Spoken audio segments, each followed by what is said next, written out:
ինչ են ասում, հիմա այդ ամեն ինչը կա թե չկա։ Օրինակ իրանք հերքում են, որ Սեդրակ Քոչարյանը ստացել է Play-City ընկերության 50%-ը,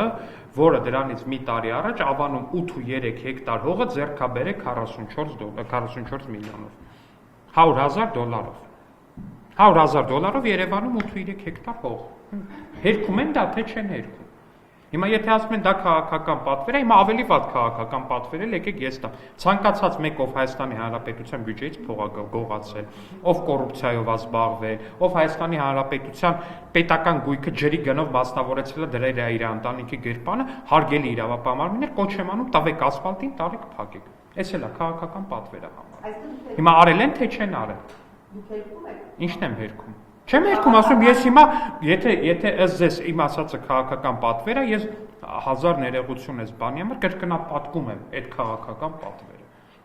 Ասում եմ, հիմա այստեղ հարցերն է, իրանք դա արել են թե չեն արել։ Իրանք ինչ են ասում են արել ենք թե չենք արել։ Որտեվ կներեք, այդ ինչ ելույթ ունեցավ, ով ինչ ասեց, ով ոնց ասեց, դա մի կողմ։ Իրանք սա արել են թե չեն արել։ Այդ ընկերության 50%-ը Սեդրակ Քոչարյանին որպես նվեր փոխանցվել է, թե չէ։ Այն բանից հետո, երբ որ ջրի գնով Ավանում 8.3 հեկտար է առել այդ ընկերությունը։ Եղել է թե չի եղել։ Այդ ինչ բան է մտել են ասում։ Ժողովրդավարական ինստիտուտ, բան, ժողովրդավարական, մարդու իրավունքներ, էս մեկ, այն մեկ, լավ հերիք է, էլի ձեր առնեք մարդկանց ասում։ Եկած օրվանից Լևոն Քոչարյանը բացի իրանից իր ընտանիքի պաշտպանությունից ու իր բանից ուրիշ բանից չի խոսում։ Հասկացանք։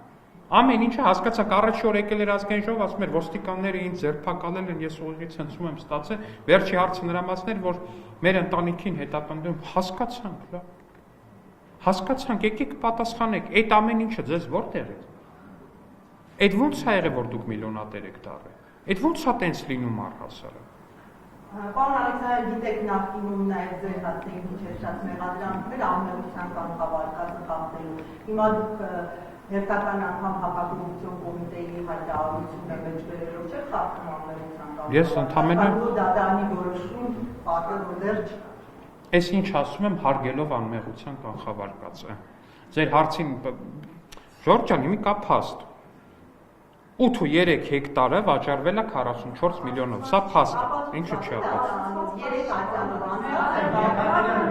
Ժորժ ջան, մի վարքյան, սա փաստ է, որ 44 միլիոնով է ապացուցվել։ Հիմա ձեր ասածն ապացուցված չի դեռ, որ սա կոռուպցիոն սխեմայով է։ Այո, ապացուցված չի։ Միանշանակ, եկեք ձեր վարկածով գնանք եւ ամնեղության կանխավարկածից ելնելով խոսենք։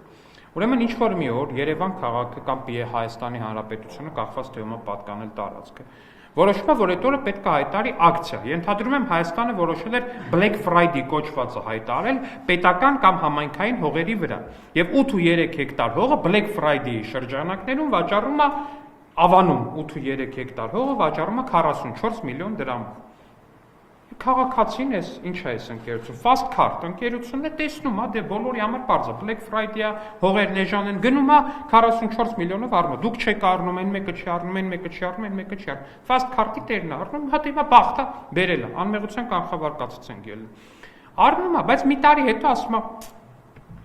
սենց արդար չի, մեր երկիրը այսքան լավն է, սենց լավ զեղչեր է հայտարարում մեր համար հողերի համար, սպասեք այս ընկերությանից 50% ուղղակի նվիրեմ նախագահի որդուն Սեդրակ Քոչարյանին։ Սա անմեղության կանխավարկածն էր, հարգելի գործընկերներ, հավատացեք սրան, ինչքան ուզում եք, սա է ենթադրում եմ լինելու պաշտպանական գիծը Քոչարյանների ընտանիքի, խնդրեմ։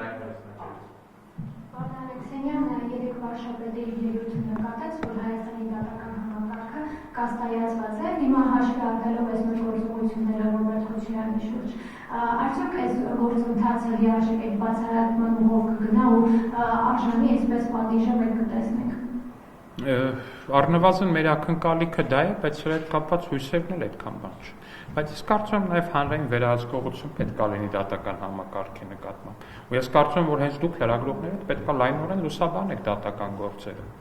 Իհարկե կա հստակ բան կա, ասենք ակնհայտորեն այո, ընդդիմությունը կոնկրետ տիրապետում է մեդիաների շատ հստակ քանակի, այո, հիմա փաստաբանների մեծ մասը ուղղակի երջանիկ ու ցոփուշվայ կյանք ապրում են բանի բերումով, քանի որ այսքան պաշտպանյալ ունի, որոնք գերվճարունակ են, որոնք միլիոնատերեր են, դոլարային նրանց նկատմամբ տարբեր գործեր կան կոռուպցիոն տարբեր մեղադրանքներով, հա, իհարկե, այս ամեն ինչը նաև մեդիա ուղեկցություն ունի, իրականում թիրախավորվում են այն դատավորները, որոնք որ արդար վճիռներ են կայացնում եւ կոռուպցիոներներին օրինակ տարբեր պատիժներ են սահմանում, այնինչ պետքա թիրախավորվեին այն դատավորները, ովքեր ինչ-որ անհասկանալի պայմաններով, չգիտես ինչպես հարստացած մարդկանց բաց են թողնում,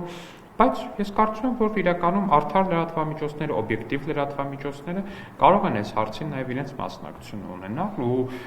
հանրային վերահսկողությունը դատավորների նկատմամբ ես վստահ եմ, որ էլի որոշակի արդյունքի կբերի։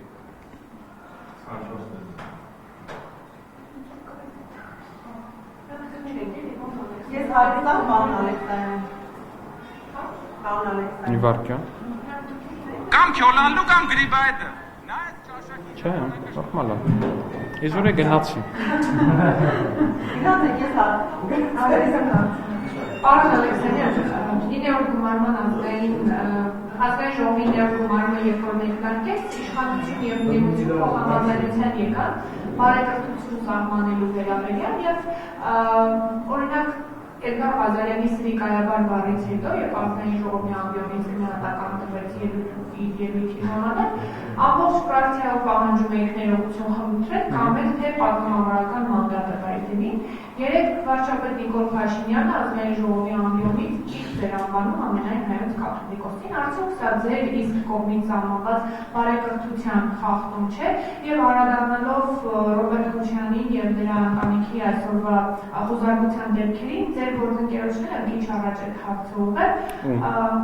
Սիսակ Գաբրիելյանին Եթե օրերից մի օր իշխանությունը փոխվի եւ դուք չլինեք իշխանության եւ իրավապահ մարմինները որոշեն, որ ձեր նկատմամբ պետք է քրեական վարույթ նախաձեռնվի եւ դուք եք ունենաք անչափահաս երեխաներ, ձեր քաղաքական գործընկերները ինչպես պետք է պահեն իրենց, ինչ գնահատական կտան, որ անչափահաս երեխաների ներկայությամբ եւ ոչ միայն Գան օրինակ ձեզ տապալել գետնին, հետո էլ ներկայացնել։ Բայց տապալել են գետնին։ Երկրորդ նախագահի վերաբերյալ չկային այդ դրվագները, բայց օրինակ Գագիկ Ծառուկյանի վերաբերյալ այդ դրվագները Բայց նա էլ անչափահաս երեխաներ ուներ, բայց նա անչափահաս երեխաներ չուներ, բայց զգացել են, որ այդ կադրերը չի հրապարակվելու, բայց իր մայրն էր ներկա եղել եւ իրավապահներն էլ ասել են, որ այդ կադրերը չեն հրապարակելու։ Դուք ինչպեսի գնահատական, դուք կամ չէ ձեր գործընկերները ինչպես կվերաբերվեին այդ փաստին, շնորհակալություն։ Հարգելի գործընկերներ, նախ նորից եմ ասում բոլորի երեխաներին Աստված պահի եւ ցանկացած երեխա անկախ իր ծնողների ով լինելուց արժանի է հոգացության եւ արժանի է առողջ ու երջանիկ մանկության,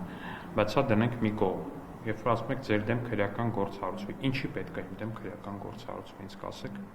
Այսինքն ինչ գործով պետք է իմ դեմ քրեական գործ։ Չէ, դու չէ, բայց հիմա կոնկրետ օրինակ եք բերում հավասարության նշան, շատ լավ, հասկացա, թեկուզ եթեյով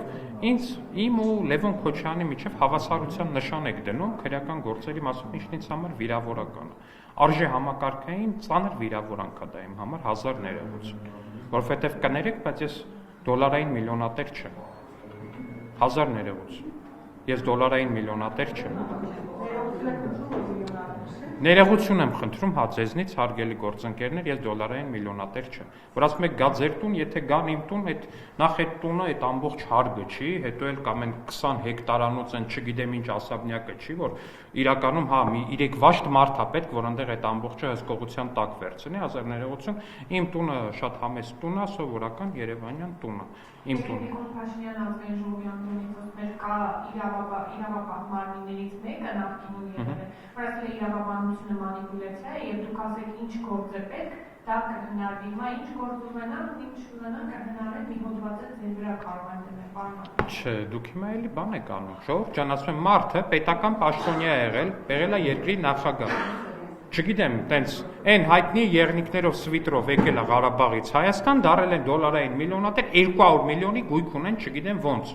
Ասում եք հորինեն մի բան էլ ձեր վրա։ Եթե այո, ճիշտ եք, իմ վրա եթե գործ հարուցելու լինեն, ինչ որ մի օր ակնհայտորեն դա պետքա հորինեն։ Բայց այս մարդկանց վրա հորինելու բան չկա, հասկանում եք, այս մարդիկ ասում եղնիկներով սվիտրով եկել են, հիմա 200 միլիոն դոլար ունեն։ Ոնց։ Հիմա եկել ներողություն խնդրում եք, պարոն Հա, պետք է խնդրեն, բայց չգիտեիք, որ պիտի ներողություն խնդրեն։ Պիտի ներողություն խնդրեն ու խելոք գլուխները կախ այդ փողը բերեն տան Հայաստանի Հանրապետության։ Այդտենց պետք է անեն, բա հենց էդ է։ Բա էդ է իմաստը, այո, պետք է խնդրեն։ Հաստատությունա, այսենց են ցույց տալի, էլի, որ տենց Play City-ի 50%-ը բերել նվիրել, ինչ կա որ նվիրել են հիմա։ Ոնց է, չէ, օրինակ ենթադրում եմ կանանց մարտի 8-ին ծաղկե փունջ են նվիրում։ Իրանց այդպես Play City-ի կեսն են նվիրել։ 8 ու 3 հեկտարանոց հեկտարի վրա Երևան։ Ինչ է եղել որ